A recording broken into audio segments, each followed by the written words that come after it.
The hound Hecuba is unique among the familiars found in Hades 2. First, she's already bound to Hecate, Witch of the Crossroads.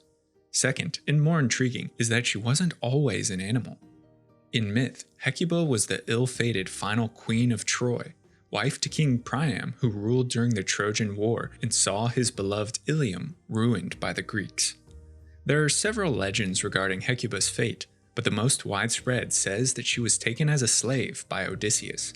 Vicious snarls and curses erupted from her, like the barking of a hound, and Hecuba was transformed into a dog, evading her captors and fleeing to safety, where she was taken up by the goddess Hecate as a familiar companion.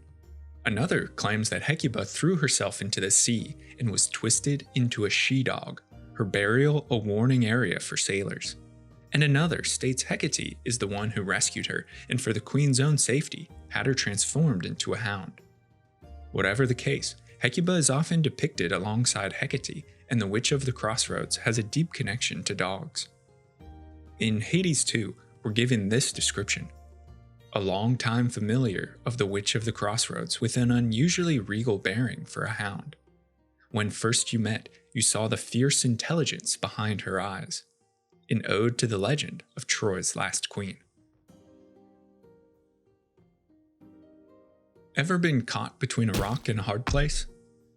Well, that's what ancient sailors faced when traveling the narrow Strait of Messina between Sicily and Calabria. On each sat a horrible sea monster, Scylla, a many-headed creature sometimes with a maiden's body, sometimes with the tail of a sea beast and heads of dogs. She was once a beautiful oceanid, but was cursed into terrible form. Scylla is mentioned in both the Odyssey and the Aeneid. Odysseus and his men skirt her lair while avoiding the second sea monster, while Aeneas and his ships wisely avoid both altogether. Despite the sirens present in her lair, Scylla doesn't herself number among them. Across her is the whirlpool Charybdis, a monstrous beast that ingests even the ocean. She's the child of Poseidon, but after having engulfed many islands, she angered Zeus, so he sent her to the ocean floor with a thunderbolt. 3 times a day, it was told, she swallowed massive amounts of water and belched it out, creating the whirls that drown ships. Scylla and her siren band in Hades 2 are an ode to the mythological sirens whose song sends mortals to madness and death. We're told she was transformed by a witch, and in-game lore points to Circe's doing. Charybdis, meanwhile, stalks the rift of Thessaly, which was flooded by Poseidon to stop Kronos' forces. Its Book of Shadows entry reads, "Wherever it resides, other dangers always abound, making the choice of how best to perish difficult," invoking the idiom between a rock and a hard place, or between Scylla and Charybdis. The city of Ephyra, ravaged by the forces of Kronos on their way to Olympus, might have been purposefully targeted by the Titan of Time as retribution against his children. The city bears another name, Corinth, an ancient polis whose legendary founder King Sisyphus earned the god's scorn and who was sentenced to eternally carry a boulder up a hill. The city of Corinth worshipped above other gods the lord and lady of the underworld. Its people honored Hades and Persephone. There are a few locations rumored to have been gates to the underworld, caverns that would allow mortals to walk into the land of shades, and myth claims the reason for underworld worship is that one such gate existed close to Corinth. When Kronos was freed from his prison in Tartarus, he vowed vengeance on first Hades, then all of Olympus. It seems to me Ephyra was attacked for its allegiance to the god of the underworld. In a cruel irony, now all that remain are the dead and the depraved. Magic, sorcery, witchcraft. These skills represent the unnatural, and in mythology were feared by mortals and immortals alike. Precious few practitioners were daring enough to openly reveal themselves, and only 2 witches gained the infamy to appear in several mythological traditions: Circe and Medea. On the small island of Aeaea, off the western Italian shore, Circe practiced her magic, especially the art of transformation. Her isle is abundant with game, but many notice how the animals don't appear quite wild. In truth, they're humans transformed by her magic. Circe appears as an enchantress and temptress during the adventures of Odysseus, in which she transforms his men into pigs, and takes Odysseus as lover for nearly a year. In other myths, she transforms beautiful Scylla into a hideous monster due to a spurned love, and she makes a king into a woodpecker. So fearful was she that in Virgil's epic The Aeneid, Aeneas and his Trojan men avoid her island at all costs and hear the cries of men and beasts. In Hades 2, Melinoe finds the Witch of Changing on her private, animal-filled island. Circe offers boons of transformation that mirror her mythological powers. Medea is most famous for her role in the quest for the Golden Fleece by warrior Jason and his Argonauts. Sometimes taken to be Circe's niece, Medea is a master of potions and hexes.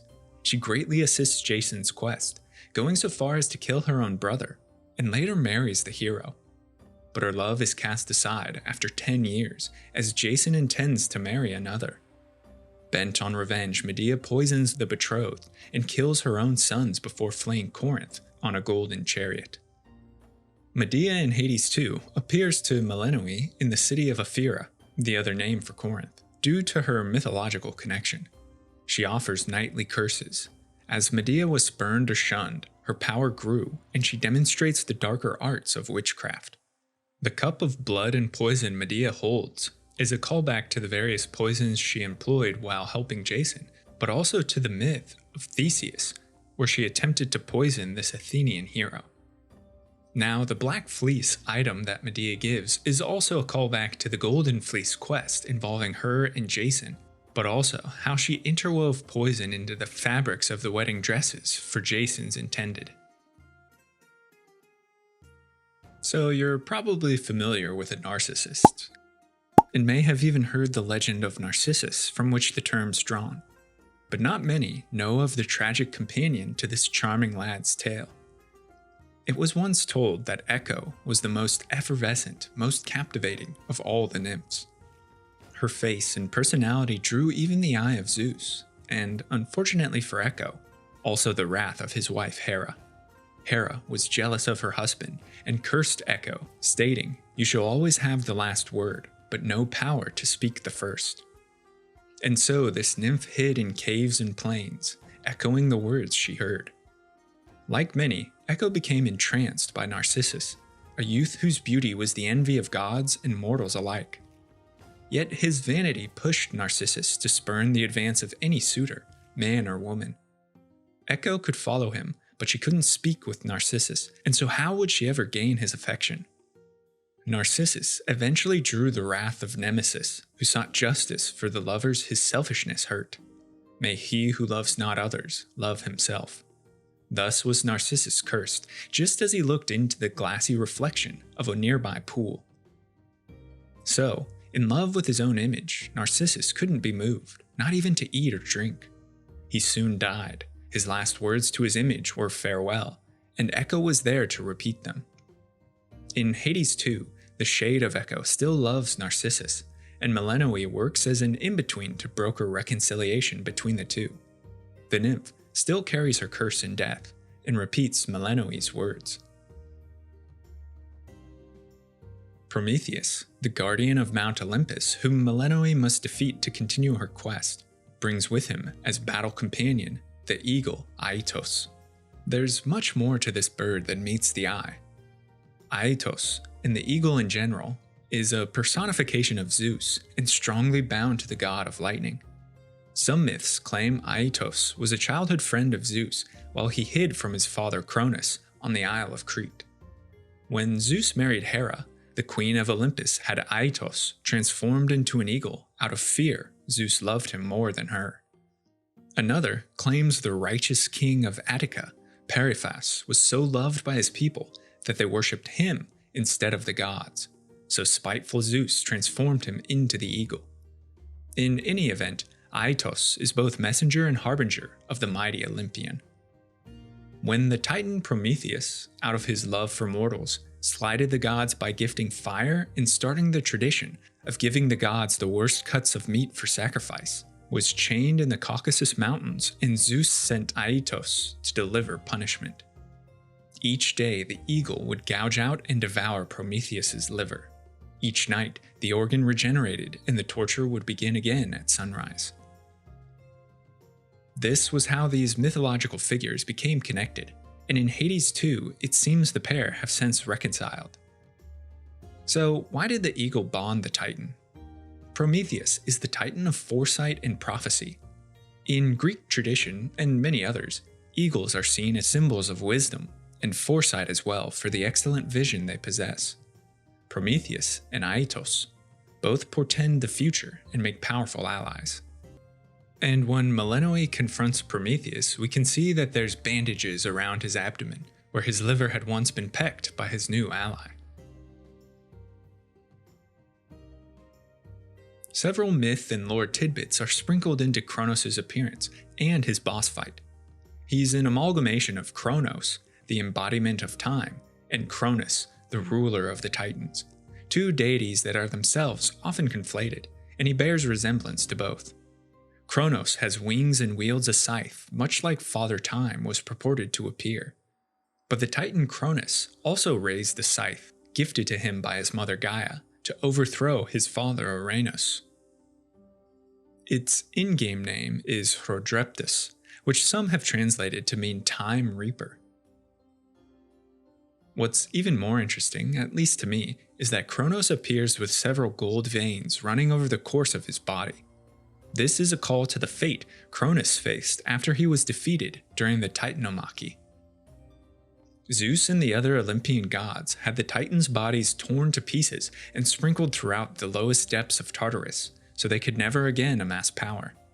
When Melinoe confronts him, we see that Kronos has pieced himself back together, and the gold veins are both joinery and scar of his past trauma. Thanks so much for watching this video on 7 mythological and lore secrets in Hades 2. Let me know what nice lore tidbits you've uncovered, as well as what other characters or stories from Hades you'd like to learn more about in the comments below. And if you're a fan of lore and storytelling, be sure to subscribe to the channel where content is uploaded frequently. I want to take a moment to thank all of my patrons over on Patreon. Their support means the world to me and helps the channel continue to improve. If you'd like to become a lore luminary for access to me, written scripts, and early video drops, head to patreon.com/thelorebrarians to learn more. Until next time, go forth and explore the lore.